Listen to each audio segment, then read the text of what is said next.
we're doing this emotional intelligence work, saying how we're feeling, it actually shifts some of the toxic and harmful masculinity that's leading to violence against women and girls in our culture. The campaign to stop violence against women and girls isn't just about what women can do. At this year's Muskoka Women's Advocacy Group Presents event, the organization brought in Kevin Vowles from the White Ribbon Campaign to talk about the roles men and boys can play in stopping the violence. Well, we're going to be looking at some of the causes of violence and what they are, the impacts on people, how it's manifesting in societies and cultures today. And then we're going to move into looking at the ways that men and boys can engage to end the violence.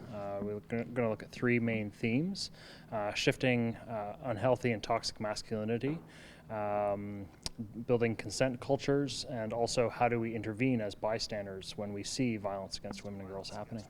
We're working from a strengths-based approach, so we're assuming that men and boys, we know that they want to be on board and they want to be working towards this goal of ending violence against women and girls.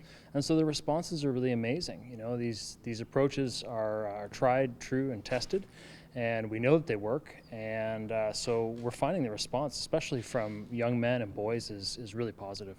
MWAG Executive Director Rachelle Walker says girls, and especially boys, need to be taught at a young age the importance of healthy relationships.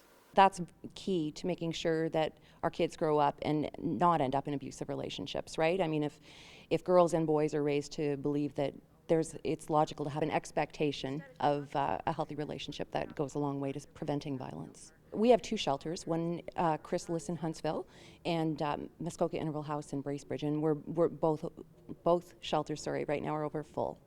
So yeah, one is 10 beds and one's 15. So there's a need in the area. Vowles is no stranger to MWAG. He says they've been doing great work in the community. It's always such a pleasure to come up here and see the ways that they're working to engage men and boys. I've done professional development with them, with men in the community.